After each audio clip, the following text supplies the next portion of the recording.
श्री अमरा Ram, honourable member अमरा राम। माननीय speaker महोदय,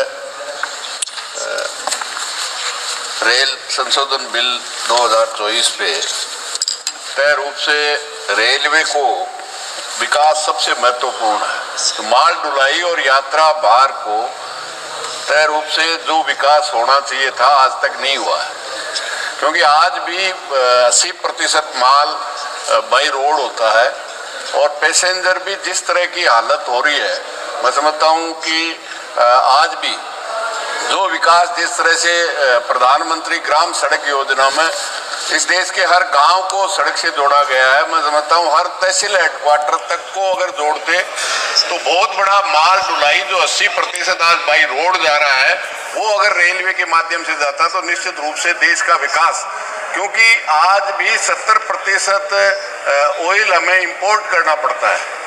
जब हम हाईवे में जितना इन्वेस्ट कर रहे हैं वो अगर रेल पे इन्वेस्ट करते हैं तो देश का विकास और ये ऑयल आयात था, मैं समझता हूँ 70% कम हो सकता था।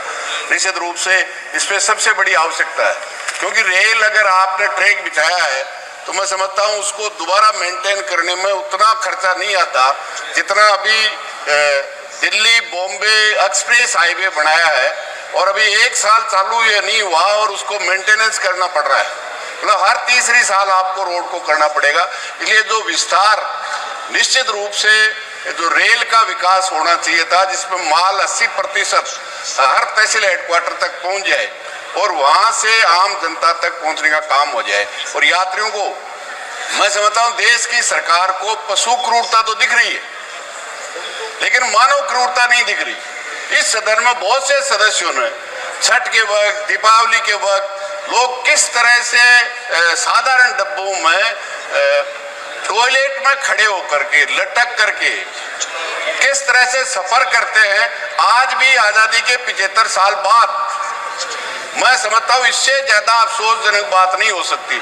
अभी मंत्री जी सुबह कह रहे थे कि हमने इतने डब्बे जनरल डिब्बे लेके आए, आज भी 20 डब्बों में 2 डब्बे आगे और पीछे 2 जनरल डिब्बे हैं।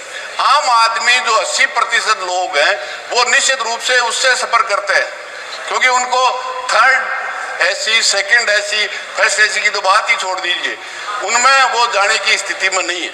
लेकिन आज जो स्थिति है, निश्चित रूप से मेरा निवेदन है केवल बोर्ड को आप इसमें संशोधन ले आएंगे इससे नहीं, इच्छा शक्ति की जरूरत है।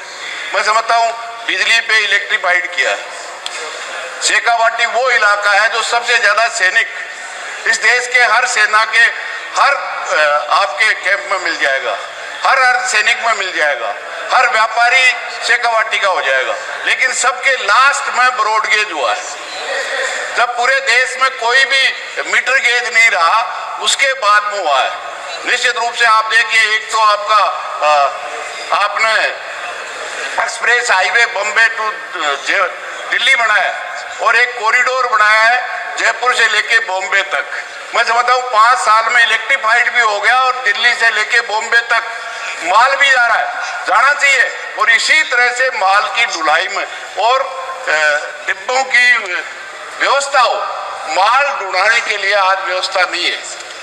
तो निश्चित रूप से मैं कहना चाहूँगा ये जो हालत है निश्चित रूप से उसको दूर किया जाना चाहिए। जहाँ तक कोरोना में जितने भी छूट थी, जो वृद्ध पर्सन थे उनको 30% छूट थी, जहां से आपने बुकिंग बंद कर दी, जहां ठहराव बंद कर दिया, मैं नहीं समझता कि आप कोरोना जाने के बाद आज फिर उनको लागू नहीं कर रहे हैं। मंत्री जी कह रहे थे हम 45% छूट दे रहे हैं। क्या उन वृद्ध लोगों को, विकलांगों को जो रेलवे में छूट मिलती थी आज कोरोना समाप्त होने के बाद में भी आज नहीं मिल रही? तो निश्चित रूप से उनको वापस रिस्टोर करने की आवश्यकता है। मैं निवेदन करना चाहूंगा मंत्री महोदय से कि शेखावाटी जो सैनिक एक्सप्रेस है जो जयपुर से दिल्ली तक आती है, निश्चित रूप से वो हरिद्वार तक जाए, और दूसरा जो आसाम से आती है वो दिल्ली तक आती है, उसको झुंझुनू सीकर होते हुए अजमेर तक उसको चालू करेंगे तो शेखावाटी को फायदा होगा। दूसरा मेरा निवेदन है सभापति महोदय, जो अंडरपास आपने बनाए किस तरह से भेदभाव है। देश में जहां भी शहरी क्षेत्र में अंडरपास बना है वो कवर्ड है, क्योंकि वहां आदमी रहते हैं। और जहां भी ग्रामीण क्षेत्र में बने, सिवाय इस कॉरिडोर को बॉम्बे दिल्ली कॉरिडोर के अलावा ग्रामीण क्षेत्र में रेयर केस में उसको आप 2-3 करोड़ रुपए लगा करके अंडरपास देते हैं, लेकिन उसको 5 लाख रुपए में टिन शेड लगाए थे नहीं। इसलिए बरसात में लोगों को जितनी परेशानी होती है, मैं समझता हूँ आप अंदाजा नहीं कर सकते। 8-8 फीट पानी भर जाता है। आपने टेंडर कर रखे हैं, ठेकेदार क्या 1 मिनट में जितनी बरसात होती है 1 घंटे में होती है, आप ड्राई हो सकता है। जब आप 5 करोड़ 3 करोड़ रुपया एक अंडरपास के लिए लगाते हैं तो 5 लाख रुपए में कवर नहीं कर सकते। इसलिए मेरा तो आपसे निवेदन है, निश्चित रूप से इसका विकास किया जाए, केवल बोर्ड देने से नहीं होगा, निश्चित रूप से। और मंत्री जी अभी उत्तर दे रहे थे, केरल और तमिलनाडु को जिस तरह से संघ को आप अपमानित करने का, तार करने का काम करेंगे, मैं समझता हूँ ये संघ हमारा जो संविधान है उसको ठीक नहीं करता। धन्यवाद अध्यक्ष महोदय।